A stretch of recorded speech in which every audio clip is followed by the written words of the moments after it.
We're all good to go. Hi, everyone. Thanks for joining in. I'm really excited to have Sandie Docker joining us today. Sandie has been involved in our group before as author for the day, so great to have you back again, Sandie. Thank you so much for having me, Jackie. It's a lovely group that you have here, and I'm thrilled to be here tonight. Thanks. And for those who don't know, Sandie grew up in Coffs Harbour and first fell in love with reading when her father introduced her to fantasy books as a teenager. Her love of fiction began when she first read Jane Austen for the HSC, but it wasn't until she was taking a translation course at university that her Mandarin lecturer suggested she might have a knack for writing. A seed of an idea that sat quietly in the back of her mind while she lived overseas and travelled the world. Sandie first decided to put pen to paper when living in London, and now she's back in Sydney with her husband and daughter. She writes every day, and her latest book is the Wattle Island Book Club, which I've just finished reading and absolutely loved it. It's the second of your books that I've read and have loved both of the ones I've read. And just wanted to mention to everyone watching that if you do ask a question during the Facebook Live, thanks to Penguin, you'll have a chance to win a copy of the Wattle Island Book Club. So just type a question in the comments and I can read it out. So thanks so much, Sandie. Just wondering if you want to start off by telling us a little bit about the Wattle Island Book Club. Yeah, sure. Thanks again, Jackie. The Wattle Island Book Club is the story of Grace, who is a young librarian and is battling some personal issues, shall we say, without giving too much away. And she's contacted by Anne, who's the octogenarian matriarch of Wattle Island, to help her restart the Wattle Island Book Club.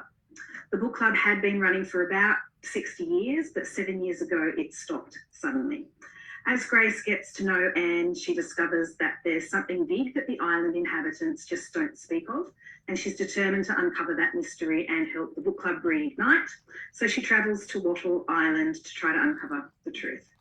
Together, in what is a fairly unlikely friendship, Anne and Grace must move beyond their own individual traumas to heal the past and work together to secure the town and the book club's future. And I hope that you will find that it is a story that celebrates new beginnings, the power of literature and community, and the fact that it is never too late to rewrite your story. Yeah, no. And one thing I'd like to mention is like when I was reading it, I really was enjoying it and that. And then suddenly, though, probably the last quarter, I'd say, I like it really upped a level.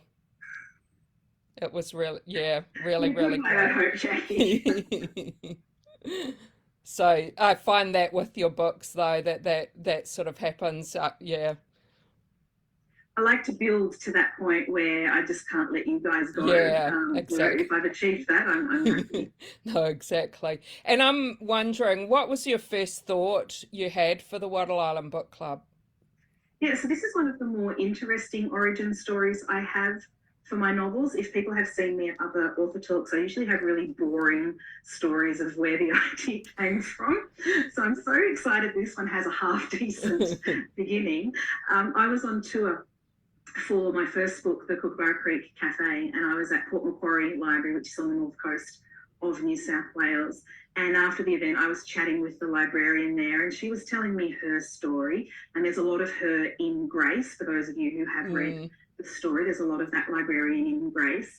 And she was telling me about the fact that they had lots of book clubs at Port Macquarie Library and that they serviced a book club on Lord Howe Island and that they sent lots of books over on the supply ship. And I was like, man, that's cool, an island book club. And then I was driving from Port Macquarie to Coffs Harbour to my next event. And the whole way in the car, my brain was going, ping, ping, ping, ping, ping, an island book club, books on a boat, a librarian. There's a story here. There's absolutely a story here. So when I got to Coffs, I messaged the librarian and I asked her if it was okay to write this story. And of course, it went in a very different direction to her own personal story, and it's got nothing to do with Lord Howe Island at all. But that was the spark of the idea, and yeah, Grace and Anne took on a life of their own, and that's where it all started. Yeah, that's a great story. We've got quite a few people watching at the moment and some questions coming through, so I'll read out some of the questions we have. Belinda said all of your covers are very striking and I love the colours of them. Um, Yeah. she's just wondering what input you have in them. Zero. I have no input in my covers at all. And that's often the case when you're with one of the bigger publishing houses, different to independent authors. We don't get a say in our covers. The publishing houses see it as a marketing decision, and that's their job. You know, my job's to write the book. Their job is to come up with the beautiful covers. And when they first came out with the Kookaburra Creek Cafe, I was really worried when they were talking about an illustration, because I was thinking like some dodgy cartoon type thing. And I was like, oh, it's not really my style of writing. And they showed me the cover of the Kookaburra Creek, and I was like, oh man, that is fantastic. And they have stuck with it, what they call my brand. And I think it's really evident, as you can see behind me, they all fit together. Yeah. And do you think was that the idea they had with your first one, or? Yeah, so they had a very clear vision of the titles, or the sorts of titles that they wanted and the sorts of covers that they wanted, so that, you know, when somebody walks into a store, they immediately go, well, that's Sandie Docker. Yeah.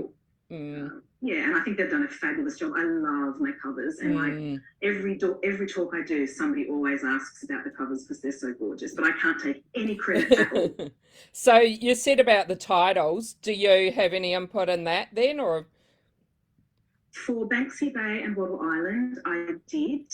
Kookaburra Creek and Rosella Cove both had different working titles before I got signed with Penguin. And it was when I had my first meeting with the publisher there, and she went, you know, I can see your brand clearly now. And I was like, I'm not a brand, I'm a person. You know, that was a weird thing to get my head around at first.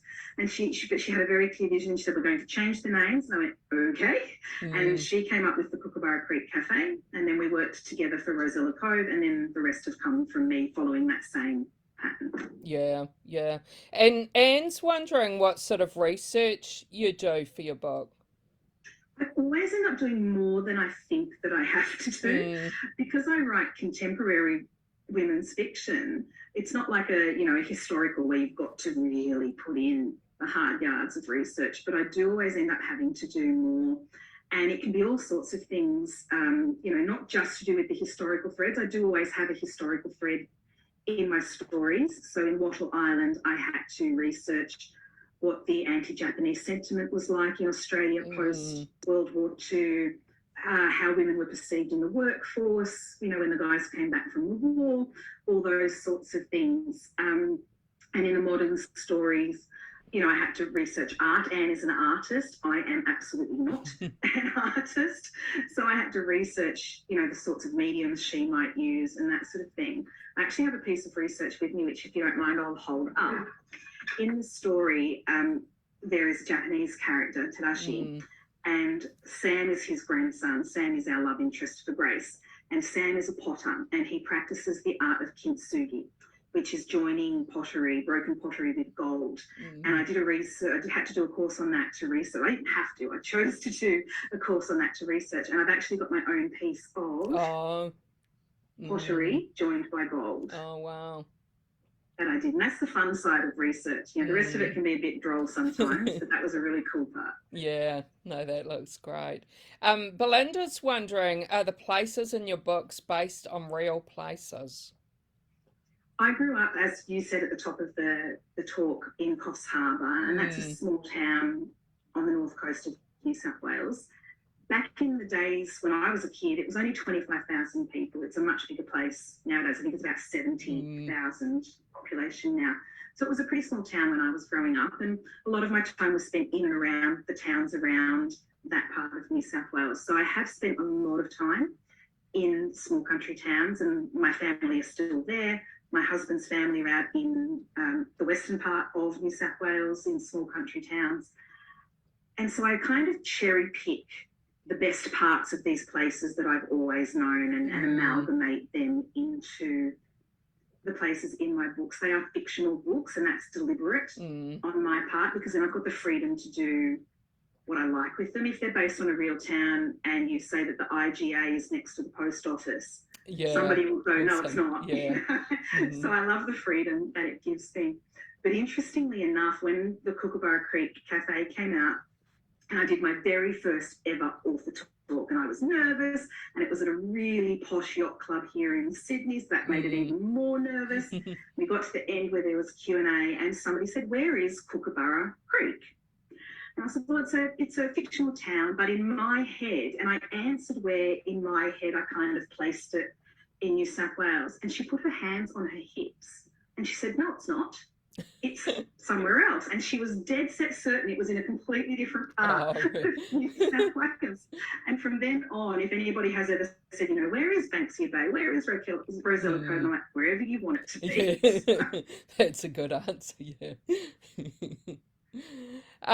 Kelly wonders if you have any authors who have influenced your writing. Yeah, not consciously, but subconsciously. So Maeve Binchy is one of my writing heroes, and I know she's gone now, but I love the way that her small towns from Ireland come through, and that they are a very important part of her stories and the characters within those. And then the other big one would be Jojo Moyes, who is a current writer who wrote Me Before You. That's the one that most people will know.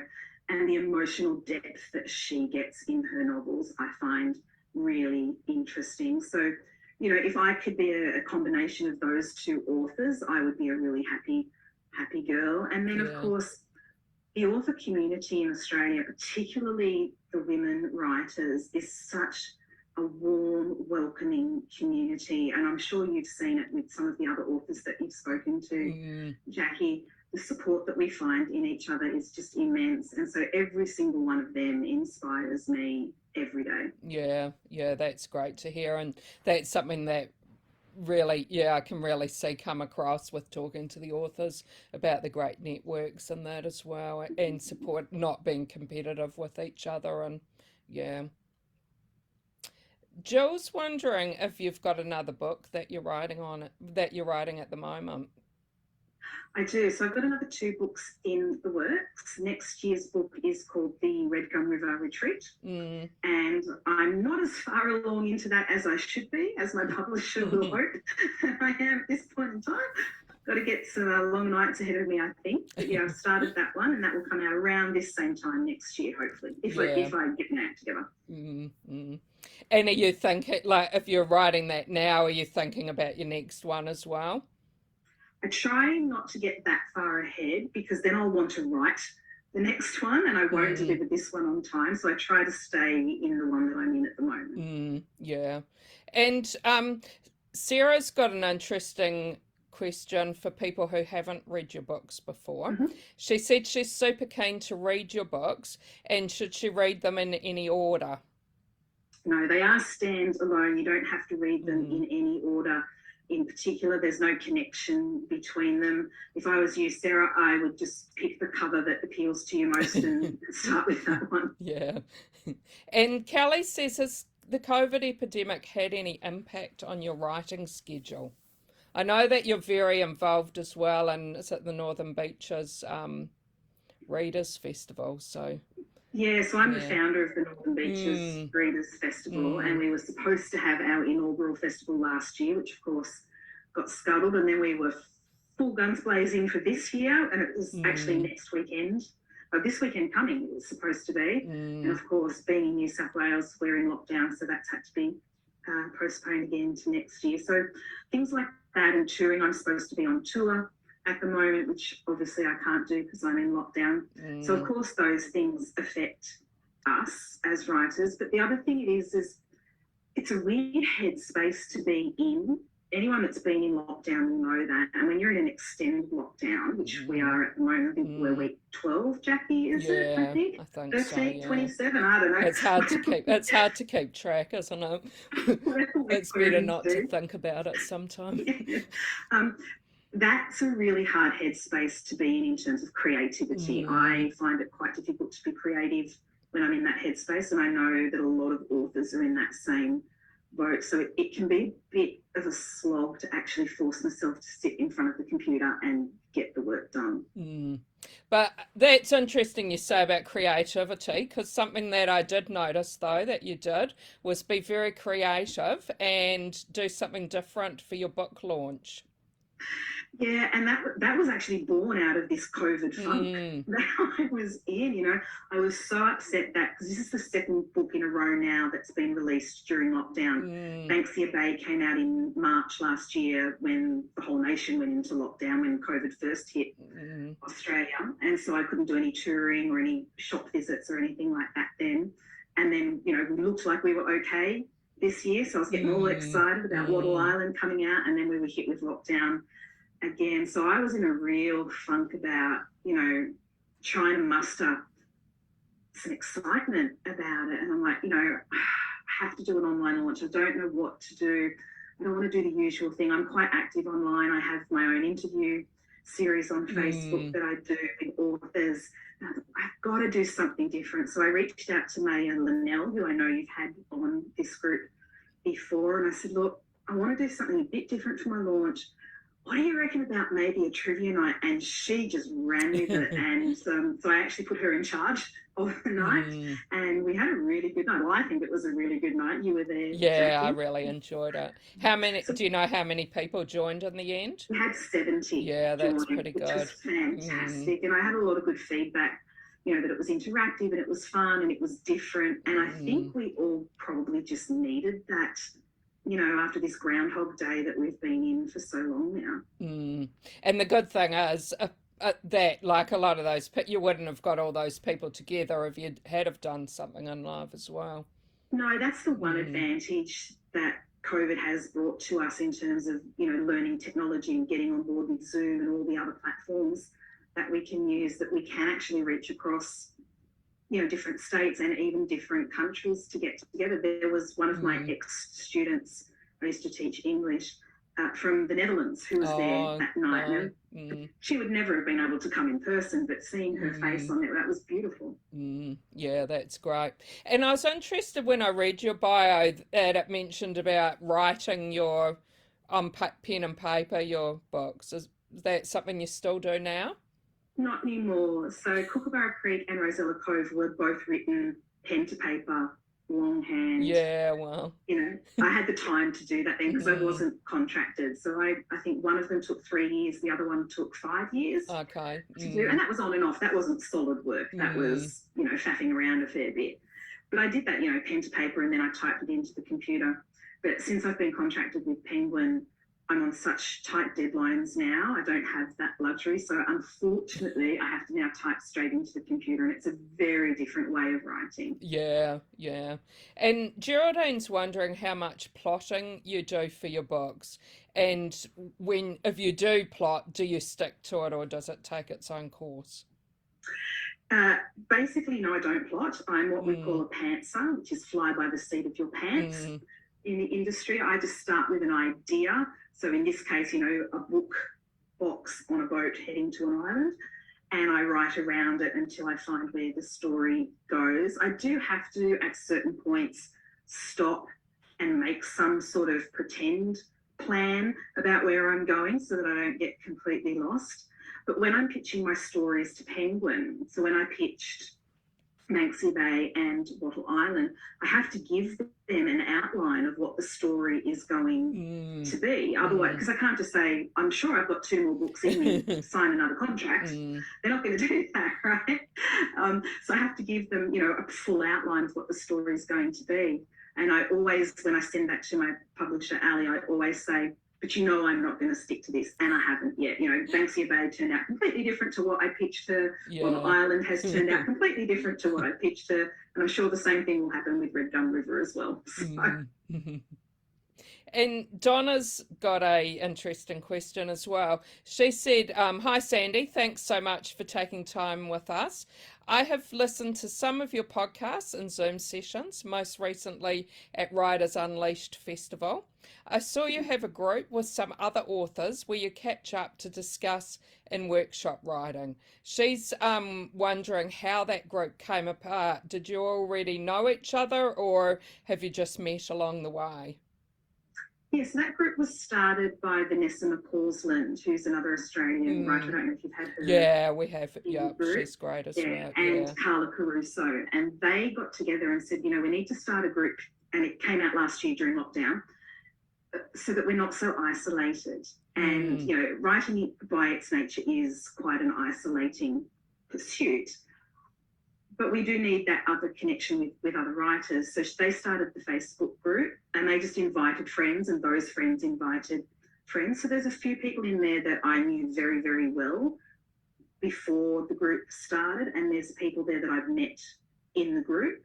And so we support each other on Facebook, and then every Friday morning we get together with a writing session via Zoom, and we have a bit of a chat about, how our week's going, and then we write for an hour, and then we chat again at the end. But yeah, so it's a real mix of people. So Lisa Island is part of that group. She's a very established Australian author. Then you've got people like me, sort of, beginnings of their careers, and then you've got other writers in there that haven't finished their first chapter yet. So it's a real mix of journey. Yeah.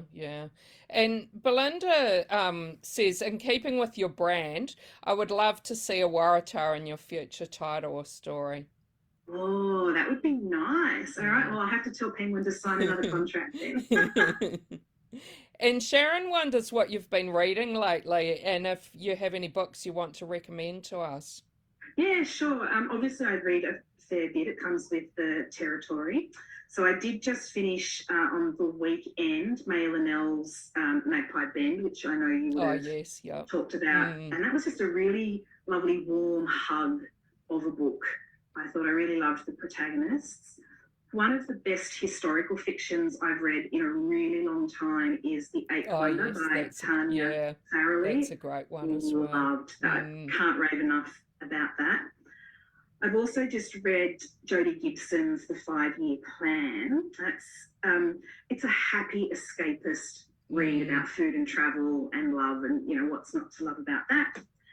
And then the one I've just started, and this is the advanced copy, so the cover will be very different, is Joanna Nell's The Tea Ladies of St. Jude. So the cover that you'll see in the shops is this one back here. But it's an advanced copy, so we get a different cover. So I'm only 3 or 4 chapters into this, but typical Joanna Nell, it's gorgeous. Yeah, I'm looking forward to reading her one. Her others have been great. Yeah. Donna wonders, if you weren't a writer, what career do you think you would choose? In reality, Donna, or in fantasy land? Because they're very, very different. In reality, before I had my daughter, I was an English language teacher. So English is a second language. And I really did enjoy teaching. It's something that I've always done in some form or another. So I probably would have gone back to that after Emily went to school, if I was going to go back to work in that kind of field, or some form of teaching, probably. In fantasy land, if talent and money and all those things were no object, I would love to be a musical theatre star, but I can't sing and I can't dance, so that's never going to happen. It's fun to dream, though, isn't it? Yeah. And I'm wondering if you can tell us a little bit more about how you got that first book published. It was a long, hard journey. A lot of people think that, once you write a book, that's the hard bit done. That's the easy bit. The hard bit is trying to find a publisher. And it took me a long, long time. I started taking my writing seriously in about 2011, which is when my daughter started school. And I had the time to really devote to the writing then. And I was worried that my husband was going to say, off back to work you go once she started school. So I give this a real big crack. I'd been writing on and off for a few years before that, probably, 6 or 7 years before that. But that's when I started taking it seriously. And I did some courses and I started to network and meet people in the industry. And I was sending out my manuscripts. New finished at the time, and I was sending those out. I was getting lots and lots and lots of rejections and some bites. You send out, usually the process is a cover letter and 3 chapters. That's usually what you send to agents and publishers. And if they like it, they'll ask to see more. And I did have quite a few requests to see more, to see the whole manuscript, but they still ended in a no at the end of the day. And it was getting to the point where I was getting a little bit desperate. That was 2016, so I'd been at that, what we call the query trenches, and it feels like trench warfare sometimes there, for about 5 years, and I had received 100 rejections or so. And through a mutual writing friend who had a connection to a new publisher within Penguin, they put me on to her and said, you two might be a good match. And so I sent in my manuscript to her. She wanted to see the other one as well. And within a week, I had a 2-book deal for Kookaburra Creek and Rosella Cove. That didn't come through until 2017. So it was a good 10-year slog. Yeah, from when I first started writing to when my first book hit the shelf, and a lot of tears in between. And did you have someone during that time who really encouraged you to keep going? Yeah, I had some professional encouragement. So I did get professional manuscript assessments done on my work, because you don't know if you're any good or not. You can have all the self-belief in the world, but you don't really know. And so I got those done, and that was really encouraging to say, keep going. And my sister was probably my biggest cheerleader at that point in time, which is really nice. Before that, it was my father. He passed away before I got published, unfortunately, quite a few years before I got published. So he never saw it come true. But when he was the first person I ever told, I think I might want to be a writer. And he was like, go for it, man. That is really impressive. So that's why if you look at the dedications, Kookaburra Creek is dedicated to Dad. And Kylie said after all those rejections, she's so glad you persisted. And I'm sure, there's lots of us who would say that. Thank you, Kylie. Persistence is the key. I see a lot of usually younger writers on forums and in the courses that I was doing at the time, like, well, if I don't have a publishing contract by next year, I'm giving up. And I now look at them and go, man, that is not the right attitude to have. It takes a long time, and you've got to have that self-belief and that persistence to keep going, because if I'd given up, I wouldn't have these 4 books now. Exactly, And Geraldine's wondering if you have any unpublished manuscripts. Yes, Geraldine, and you will never, ever, ever, ever see it. It's the very first one that I wrote, which was when I first fell in love with the process of writing.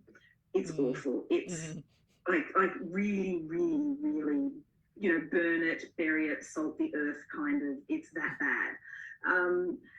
But it did teach me that I could write 90,000 words and that I loved the process. And it will never, ever see the light of day. There's not enough money in the world that could bring that out of the bottom drawer. And I like to think of it as my apprenticeship.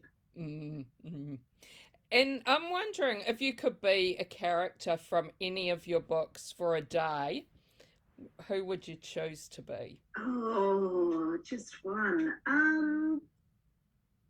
Who would I choose? I would probably like to be Hattie from the Kookaburra Creek Cafe. Hattie is the older protagonist in that story, and she is an ex-musical theatre star. Oh, and, so it's part of your dream living vicariously. And she's the kind of woman that, she wears a coloured streak in her hair and she changes that every day. And she's just out there, and I just love her. She's a lot of fun. And Nola wonders if one of your books has been the most enjoyable to write so far. To write? Probably, that's a hard one. Probably Banksia Bay was the most enjoyable to write. It was probably the one that came the easiest to me. It flowed probably the most easily in terms of the writing and editing process. Kookaburra and Rosella, because they were written before I was contracted, they were the freest I ever was, because I wasn't under any time pressures. So that, it's different for each one. And have you found the writing process, though, does get easier the more you write? No. It gets harder because you're not as free and because Yeah. you're thinking so much. You know, when I wrote the first two, I wasn't thinking about finished products and author talks and going on tour and will the readers, you know, like this, will they connect with these characters? Wrote them because I wrote them. Now I am thinking, you know, I've got to make sure I've got the drama in this. I've got to make sure I've got the emotion in this. I have to make sure the readers are drawn in. So you're kind of thinking all of that sort of stuff. So it's harder, and you know what can go wrong as well, and you know how hard the editing process can be when you're at this stage.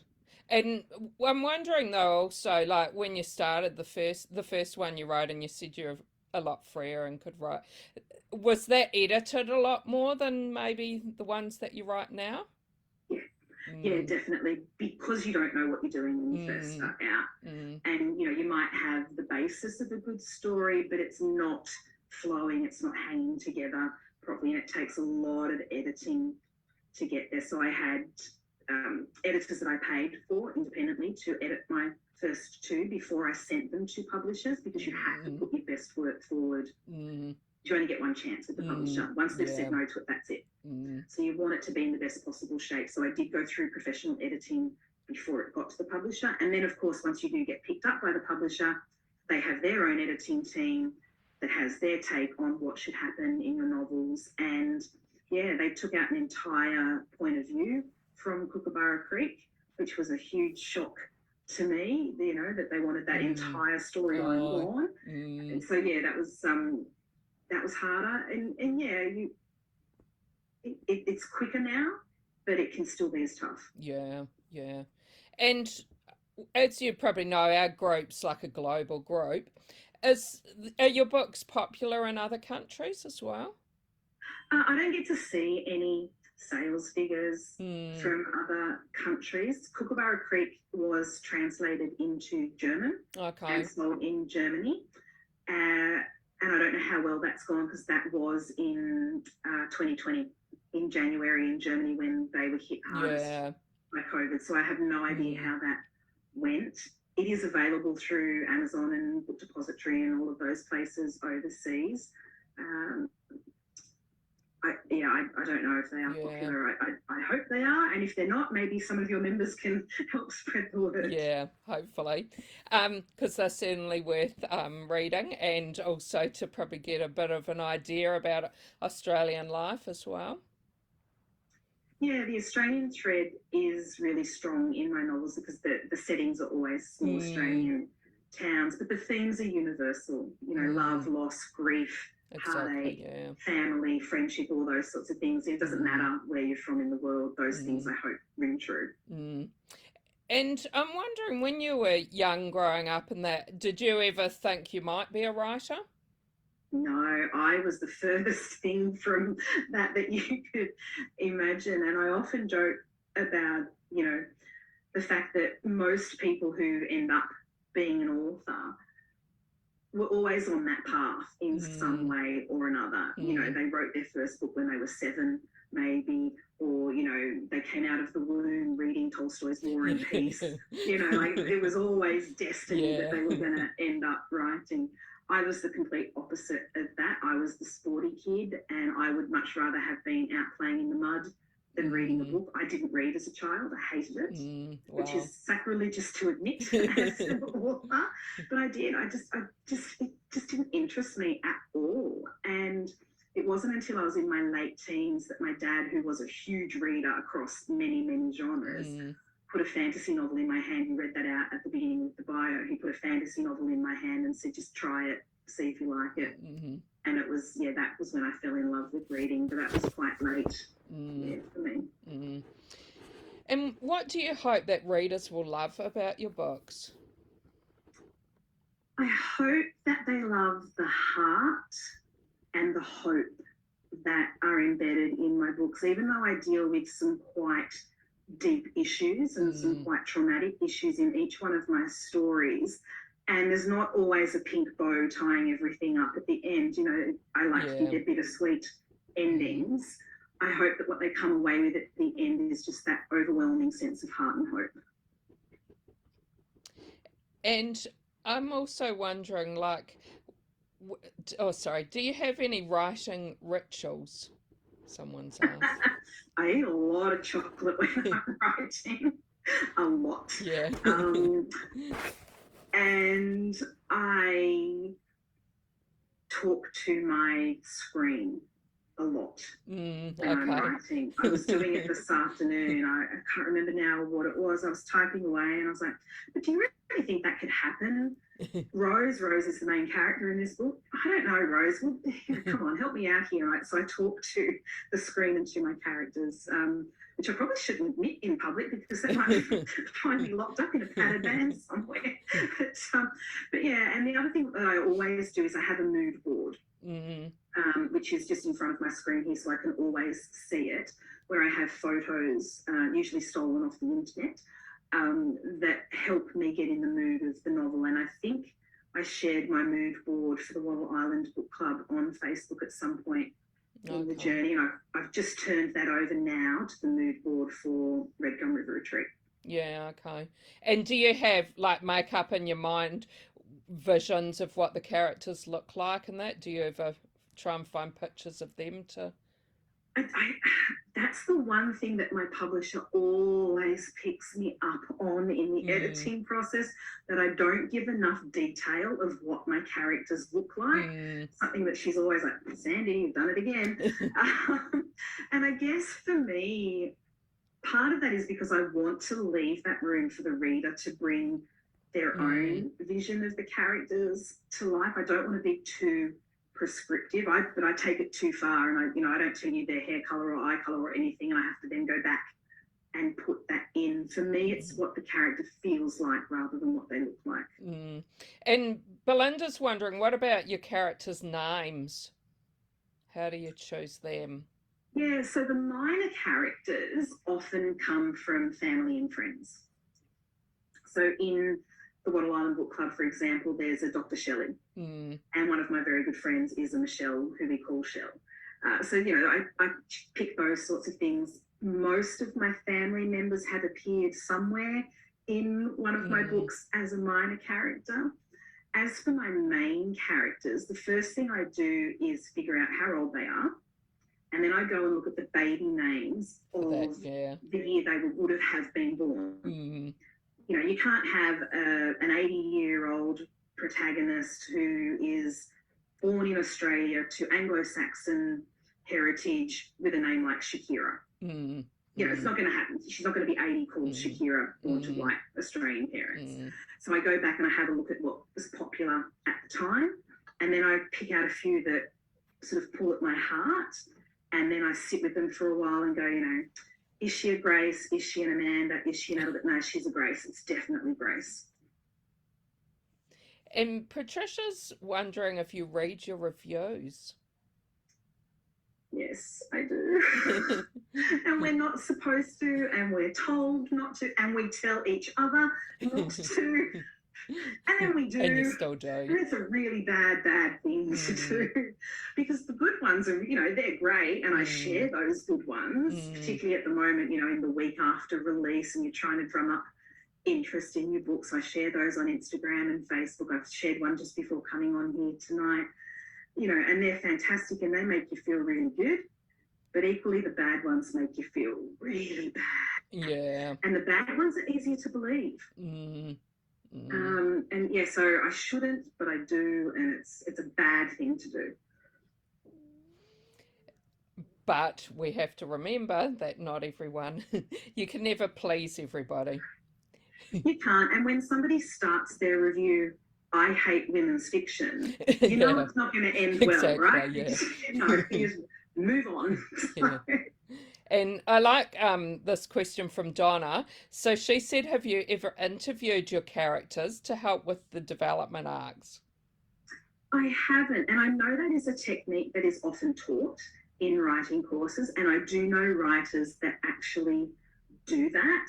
I've never done it myself. As I said, I think I prefer to feel my characters as opposed to analyse them too much. Having said that, though, when I do get into the story and I've really got a feel for who they are, I do have to go back sometimes and think, okay, they would never actually say that. or they wouldn't wear that kind of clothing. Mm. So if I had done the interview at the beginning, that probably would help me in that process, but it's not the way I operate, but it does work for a lot of other authors. Yeah. And how do you feel when readers reach out to you and maybe say that something really touched them or brought something back? That's the best part of this job, is when we get an email or a message on social media from somebody who has been touched in a really personal way. And I've had a few of them over the years. There was one, I can't remember which book it was for, a woman who had a stroke and who hadn't been able to read for 18 months because of the cognitive issues associated with her stroke. And mine was the first one that she'd finished since. Wow. And it brings a tear to your eye when you hear those beautiful stories, or if they've been through something similar to what the characters have been through, and they say, thank you for bringing that to light, or thank you, it was my story. Yeah, it's the best part of the job. Well, thanks so much for joining me today. Been great talking to you. I know you're pretty active on social media. Just wondering if you want to let people know how they can keep up to date with what's happening with you. Sure. So my website is just sandiedocker.com, and on Facebook I'm Sandie Docker Writer, and on Instagram I'm Sandie Docker, and that's where I hang out. Most of the time is Facebook and Instagram. Yeah, thanks so much, and really recommend the Wattle Island Book Club to everyone. Hope you go out and buy it, and looking forward to reading more of your books. Thank you so much, Jackie, and thank you everyone for joining us tonight. Thanks for the great questions. Bye.